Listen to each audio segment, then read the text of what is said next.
Rajad supremo Lalu Yadav के खिलाफ JN manual उल्लंघन का मामला, झारखंड हाई कोर्ट में हुई सुनवाई। 22 जनवरी को होगी अगली सुनवाई।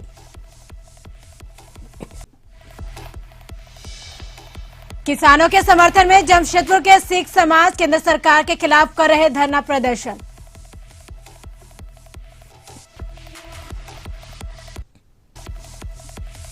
झारखंड में हुआ कोरोना वैक्सीनेशन का ड्राई रन। राजधानी रांची, लातेहार, गढ़वा, धनबाद में हुआ वैक्सीनेशन का ड्राई रन।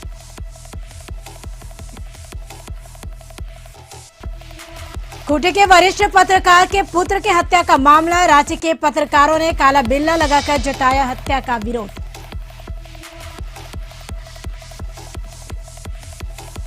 जामताड़ा में 6 साइबर अपराधी गिरफ्तार। बैंक अपराधी बनकर करते थे ठगी। 11 मोबाइल समेत एक बाइक भी बरामद।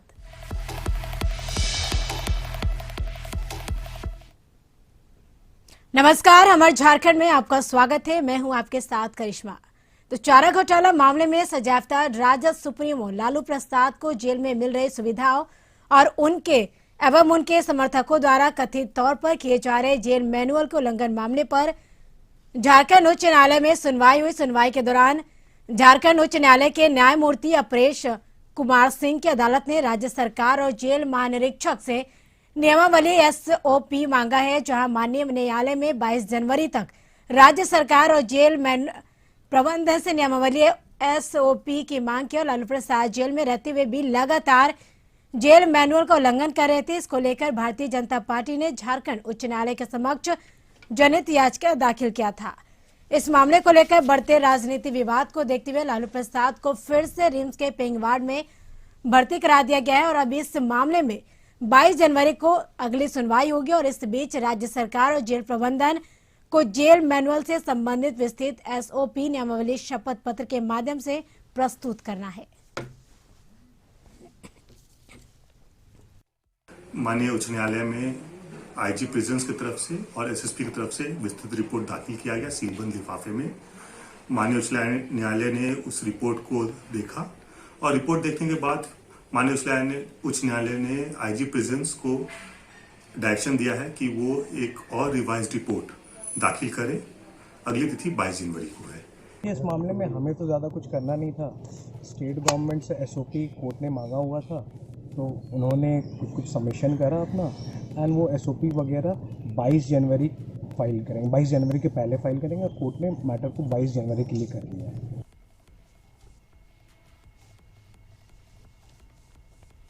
राज्य में बढ़ते आपराधिक घटना के विरोध में खासकर महिलाओं के साथ हो रहे अत्याचार के खिलाफ बीजेपी महिला मोर्चा रांची महानगर के द्वारा राज्य भवन के समीप धरना प्रदर्शन किया गया। और इस कार्यक्रम में बीजेपी रांची महानगर के अध्यक्ष आरती कुजूर, विधायक सीपी सिंह, सांसद संजय सेठ, मेयर आशा लकड़ा और पूर्व विधायक गंगोत्री कुजूर के साथ काफी संख्या में महिलाएं बीजेपी के कार्यकर्ता शामिल हुए।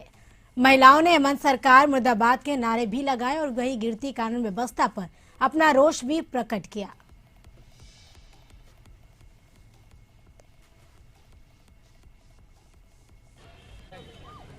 आप झारखंड में महिलाएं 1700 से ऊपर दुष्कर्म हुए, रोजाना 5 दुष्कर्म।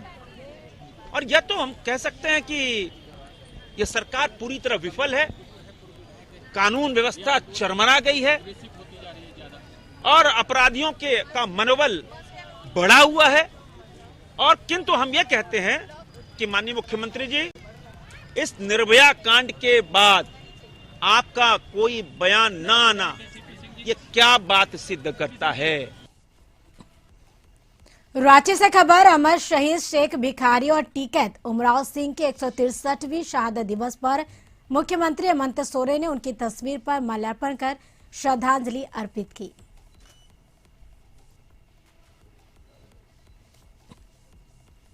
दो वीर शहीद जिनको हमारे रांची के और माझी घाटी के एक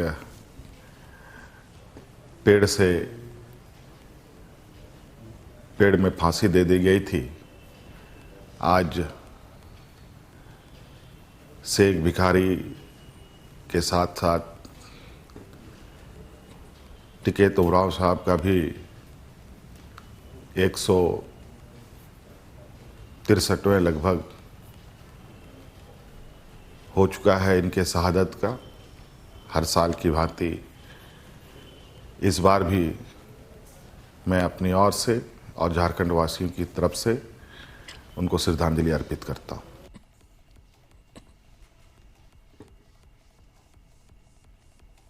बुंडू के सूर्य मंदिर के समीप सूबे के स्वास्थ्य मंत्री बन्ना गुप्ता रांची से जमशेदपुर से जाने के क्रम में पत्रकारों से मुखातिब हुए और केंद्र सरकार पर जमकर निशाना साधा। कहा कि जिस उम्मीद और आशा के साथ देश के किसान मजदूर प्रधानमंत्री को देख रहे थे, वो उम्मीदें बेकार साबित हो रही। उन्होंने कहा कि बढ़ती ठंड और कोहरे के बीच दिल्ली में लगातार किसानों द्वारा धरना प्रदर्शन किया जा रहा है।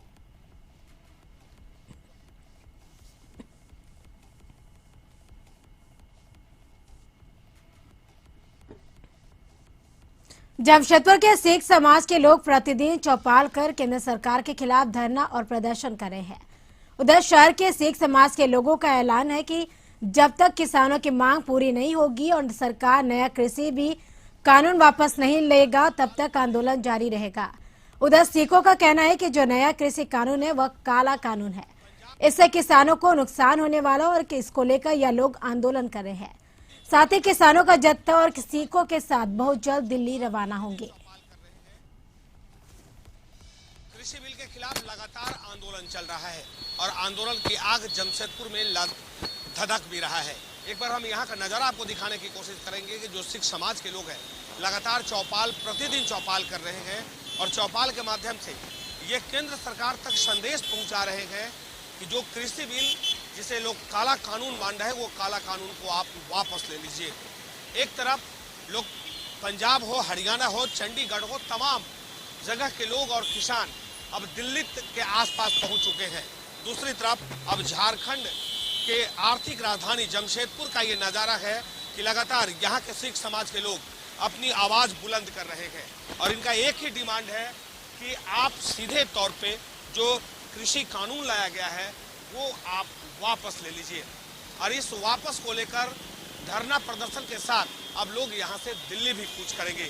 वो दिन दूर नहीं कि जब जमशेदपुर से जो सिख समाज के लोग हैं वो दिल्ली पहुँचेंगे और उसके बाद अपनी आवाज़ और मजबूत करेंगे और उन किसानों के कंधे में कंधे मिलाकर उनका समर्थन करने के लिए लगातार सड़क पर बैठने वाले हमारे साथ जो सिख समाज के लोग हैं उनसे हम जानने की कोशिश करते हैं। और क्या मुख्य डिमांड आप लोगों का क्या है और आगे क्या मेन डिमांड तो हम लोग जो हमारे किसान भाई 46 दिन से बैठे हुए हैं दिल्ली की सड़कों पे, उनकी जो मांगे हैं काले कानून जो रद्द करने की मांगे, उनको मोदी से हम आग्रह करते हैं, हम बेनती करते हैं कि उनकी मांगे मान के जो ठंड में डेली औसतन 2 किसानों की लाशें घर जा रही हैं, तो उनकी बातें सुनकर उनको घर भेजने का काम करें। यही हमारी मांग है हमारे प्रधानमंत्री जी से। आगे क्या रणनीति है? अगर वहाँ पर तो वार्ता लगातार डेट बाय डेट मिल रहा है, फिर 8 तारीख को होना है, आगे क्या रणनीति होगा आप लोग? रणनीति हम लोग ज़्यादातर काम ऐसे ही करते हैं जैसे वो लोग डिसीजन लेते हैं ना, हम दिल्ली में जो कमेटियाँ डिसीजन लेती हैं उसी हिसाब से हम लोग आगे यहाँ प्रोग्राम बनाते हैं। सही आपने कहा कि देखिए वाकई जो स्थिति है वो अब काफ़ी भयावह होता जा रहा है। लगातार केंद्र सरकार बात कर रही है लेकिन डेट पर डेट अब 8 तारीख को भी होना है, लेकिन अब उस दिन क्या होगा वो तो बात की बात है। लेकिन किसान का दर्द और किसान क्या चाहते हैं वो हम जानने निकले हैं। आगे के क्या? आज 42वें दिन हो गए हमारे किसान भाई जो दिल्ली की सरहद पर बैठे हुए हैं, उनकी कहीं भी सुनवाई नहीं हो रही। पिछले बार जो बैठक हुई थी उसमें जो 2 कानून उन्होंने रद्द कर दिए हैं, वो एक हाथी की पूंछ थी, पूंछ निकल गई लेकिन हाथी का हाथी बचा हुआ। हम चाहते हैं कि जल्द से जल्द केंद्र की सरकार जो है वो किसानों की मांग को माने, क्योंकि किसान जो है वो इस देश की, जैसे हमारा सैनिक जो रक्षा करता है तो किसान अनाज उपजाता है ताकि हम अपनी थाली जो सजा सकते हैं। हम मोदी से आग्रह करेंगे, विनती करेंगे कि आप पूरे भारतवर्ष के प्रधानमंत्री हैं, सिर्फ अकेले गुजरात के नहीं हैं। पूरी स्थिति को देखते हुए किसानों को जल्द से जल्द राहत दी जाए ताकि वो अपने घर जा सकें। और जो किसान वहाँ बैठे हुए हैं, औसतन हमारे अभी भगवान सिंह ने बताया कि 2 लोगों की रोज़ मृत्यु हो रही है, क्योंकि वहाँ ठंड इतनी ज़्यादा है। ठंड से जो हमारे बुजुर्ग महिलाएं हैं, जो हमारे बुजुर्ग बच्चे, छोटे बच्चे हैं, बुजुर्ग हैं वहाँ पे, उन सबको राहत मिले। हम चाहते हैं जल्द से जल्द अपने घर। सही आपने कहा कि वाकई किसान जो है वो आंदोलन तो कर ही रहे हैं, लेकिन आंदोलन के साथ साथ अब स्थिति जो है वो काफ़ी भयावह होता जा रहा है। एक तो बारिश और दूसरी ठंड वो बढ़ रही है, जिसका सामना करना पड़ रहा है। केंद्र सरकार पर ही सब चीज़ निर्भर करता है। 7 दौर की वार्ता हो गई, फिर 8वां दौर का आपने कानून लाया है, वापस भी आप ही को लेना, आपसे किसी ने मांगा नहीं। आप जबरदस्ती का कैसे भी उसमें मध्यस्थक कोई रास्ता खोज रहे हैं भागने का। और किसान जो है वो बिल्कुल इस बात को कह रहा है, भाई आप मेरे ऊपर क्यों थोप रहे हैं, हम उसको नहीं सह सकते हैं, हमारे ऊपर ये कानून मत ला दिए। तो ये जिम्मेवारी पूरी केंद्र सरकार की, और उन्हें इस चीज़ को वापस लेके और इस विरोध को खत्म करवाना चाहिए। मिश्रा के पुत्र के निर्मम हत्या के विरोध में काला बिल्ला लगाकर विरोध किया और रांची के अल्बर्ट एक्का चौक पर हत्या का विरोध करते हुए पत्रकारों ने कहा कि राज्य में आए दिन पत्रकारों की हत्या हो रही है या फिर उनके साथ बदसलूकी की घटना घट रही। पत्रकारों ने राज्य सरकार से मांग किया कि पत्रकारों की सुरक्षा के लिए सरकार पत्रकार सुरक्षा कानून झारखंड में शीघ्र लागू करे और पत्रकारों की सुरक्षा सुनिश्चित करे।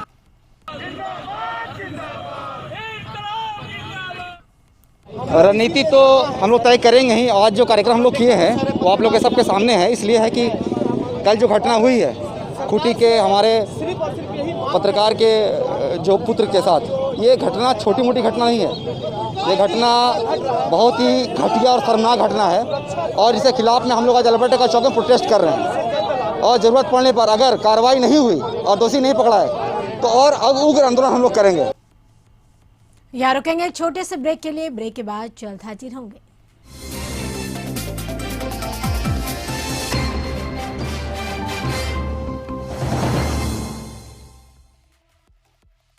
ब्रेक के बाद आपका स्वागत है। तो बढ़ेंगे अगली खबर की ओर। रांची में कोरोना को लेकर ड्राई रन किया गया। इस दौरान सदर अस्पताल सहित राजधानी के 14 ब्लॉक में स्वास्थ्य कर्मियों को पूर्वाभ्यास कराया गया। टीका लगवाने के बाद मरीज को आधे घंटे तक अवलोकन कक्ष में रखने की व्यवस्था की गई, ताकि अगर टीका लगने के बाद उन्हें किसी तरह की परेशानी होती है तो उनका तुरंत इलाज कराया जाए। सिविल सर्जन ने कहा कि राजधानी रांची में पिछले 2 जनवरी को थोड़ी बहुत कमियां रह गई थी, जिसको लेकर दोबारा पूर्वाभ्यास कराया गया और सदर अस्पताल में सिविल सर्जन के निगरानी में ड्राई रन हुआ। कुल 28 स्वास्थ्य कर्मियों को टीका लगाया गया।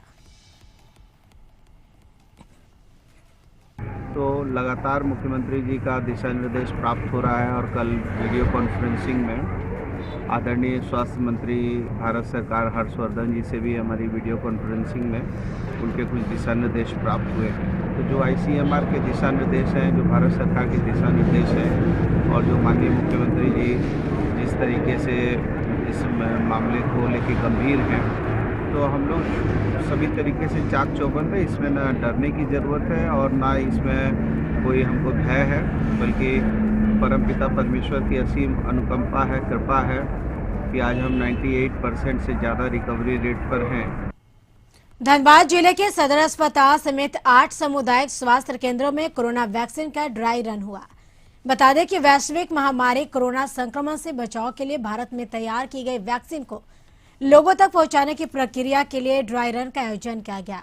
वहीं धनबाद सदर अस्पताल के अलावा तोपचाची, टुंडी, बाघमारा, गोविंदपुर, बलियापुर, निरसा समेत अन्य सामुदायिक स्वास्थ्य केंद्र में ड्राई रन किया गया। गढ़वा में भी कोरोना वैक्सीनेशन को लेकर ड्राई रन किया गया। गढ़वा के सदर अस्पताल में civil surgeon doctor NK Rajak एवं अनुमंडल पदाधिकारी सदर मोहम्मद जियाउल अंसारी की देखरेख में ड्राई रन कराया गया। वहीं वैक्सीनेशन की पूरी प्रक्रिया को फॉलो करते हुए 25 स्वास्थ्य कर्मियों पर वैक्सीन का ट्रायल किया गया।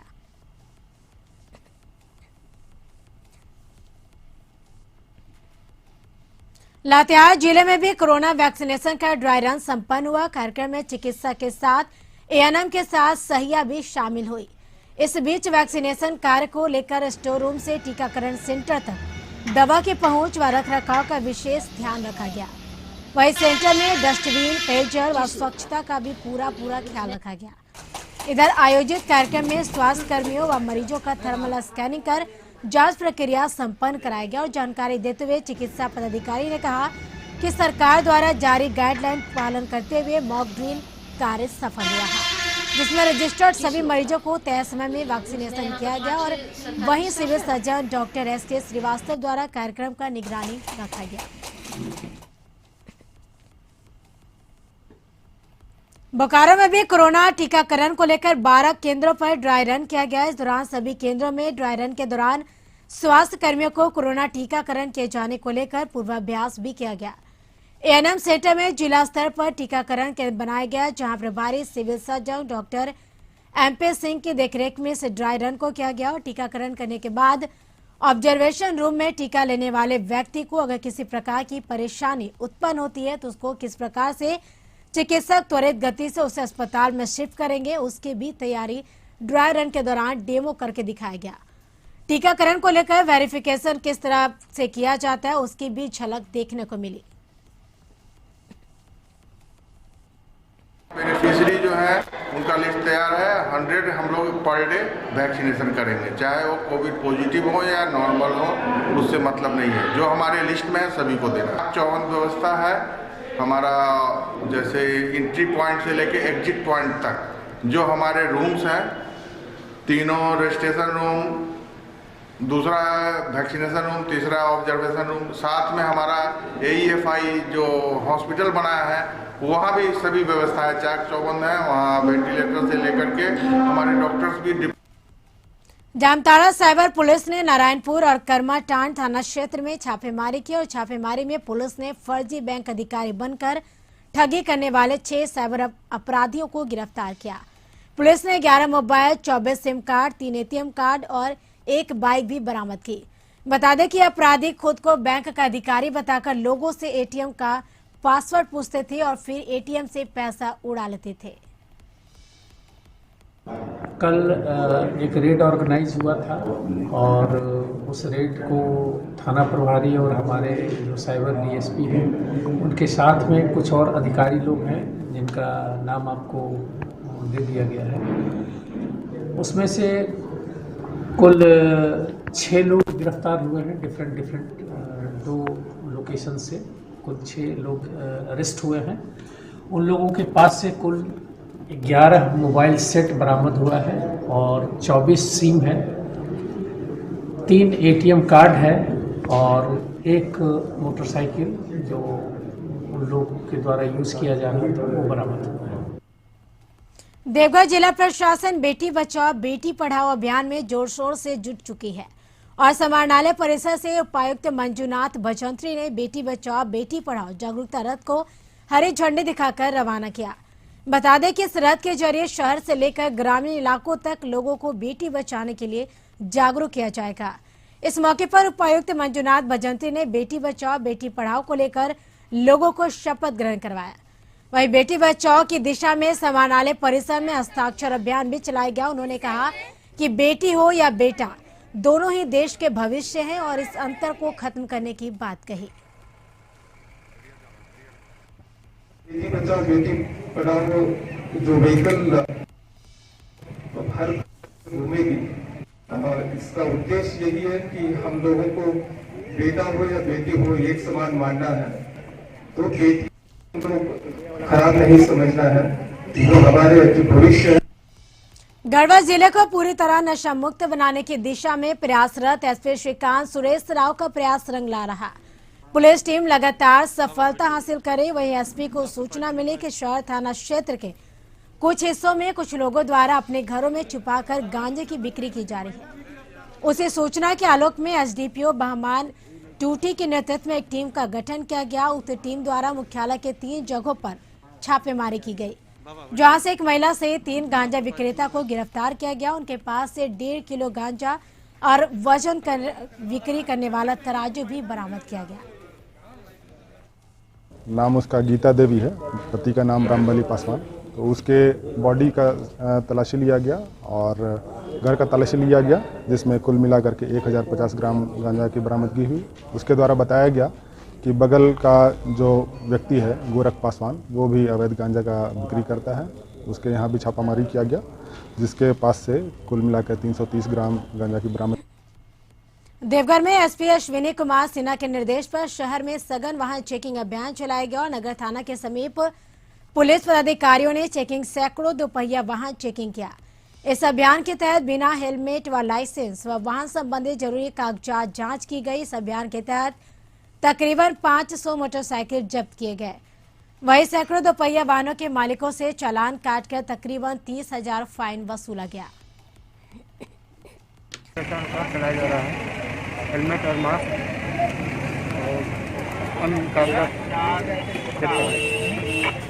अभी तक टोटल कितना चेकिंग हो चुका है?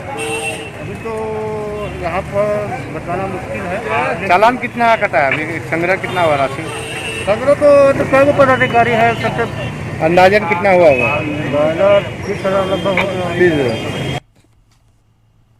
धनबाद कोयलांचल में वरीय आरक्षी अधीक्षक तथा सिटी एसपी के निर्देश पर जिला यातायात पुलिस ने शहर के विभिन्न चौक चौराहों पर सघन वाहन जांच अभियान चलाया, जिसमें श्रमिक चौक से गुजरने वाले कई काले शीशे वाले 4 पहिया वाहन मालिकों से जुर्माना वसूला गया, जबकि कई वाहन चालक अपने वाहन के शीशा से काली फिल्म को उतारते देखे गए। वहीं 2 पहिया वाहन चालक के कागजात, हेलमेट तथा मास्क की भी जांच की गई।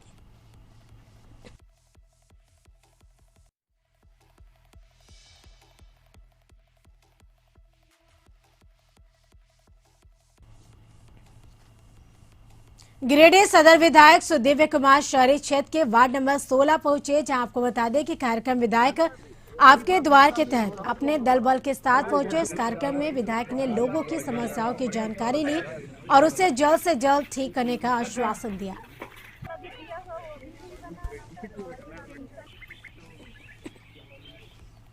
जमशेदपुर में आदिवासी कुर्मी समाज ने अपने अधिकार की मांग को लेकर एक रैली निकाली और उपायुक्त कार्यालय पहुंच जोरदार प्रदर्शन किया। इन लोगों का डिमांड है कि केंद्र सरकार कुरमाली भाषा को 8वीं सूची में शामिल करे और जनगणना 2021 में कुरमाली भाषा कोड अंकित करे। सरना भाषा को 2021 के जनगणना में कोड हो और वैसे 13 सूत्रीय मांगों को लेकर आदिवासी कुर्मी समाज के लोगों ने प्रदर्शन किया और देश के प्रधानमंत्री नरेंद्र मोदी के नाम उपायुक्त को एक पत्र सौंपा। साथ ही लोगों ने केंद्र सरकार से काफी उम्मीद लगाई कि लोगों का कहना है कि प्रधानमंत्री नरेंद्र मोदी हमारी इस मांग को लागू करें।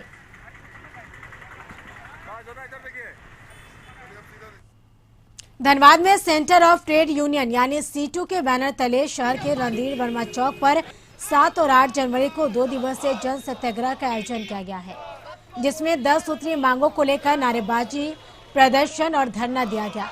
सीटू के बैनर तले नेताओं ने मांग किया कि किसान विरोधी कृषि कानून को रद्द करने और सभी 4 लेबर कोड को निरस्त करने और बिजली संशोधन विधेयक 2020 को वापस लेने और निजीकरण, कमर्शियल माइनिंग, आउटसोर्सिंग पर रोक लगाने को लेकर सत्याग्रह का आयोजन किया गया।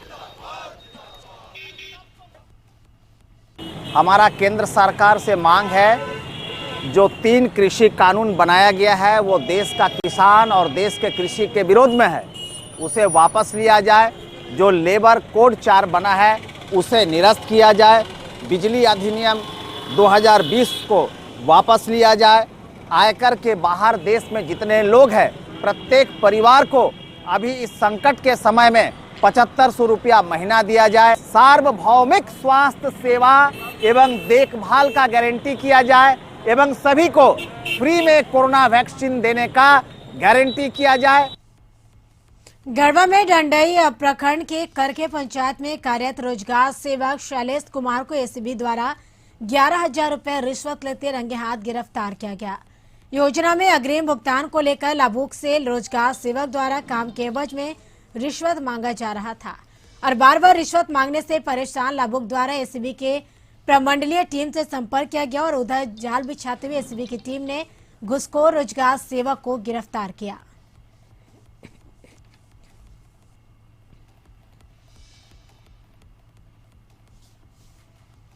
जमशेदपुर जोगसलाई विधानसभा क्षेत्र में मतदाता पुनरीक्षण के दौरान पाए गए त्रुटियों को दुरुस्त करने को लेकर अधिकारियों ने बीएलओ की बैठक बुलाई। इस बैठक में बीएलओ से उन क्षेत्रों के बारे में जानकारी ली गई जहां पर मतदाता पुनरीक्षण के दौरान परेशानियां हुई थी। वहीं वैसे जगहों को चिन्हित किया गया और जिस जगह पर कार्य पूरा नहीं हुआ, फूटे हुए क्षेत्रों में कैसे कार्य पूरा किया जाए और कर्मचारियों की संख्या कैसे बढ़ाई जाए, इन सब मुद्दों पर चर्चा की गई।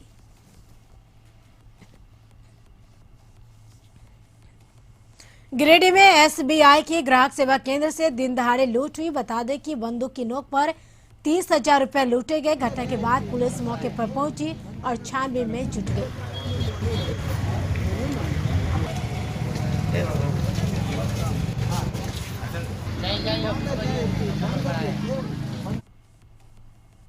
इसके साथ झारखंड की खबरों में फिलहाल इतना ही। अब बने रहिए कशिश न्यूज के साथ। नमस्कार।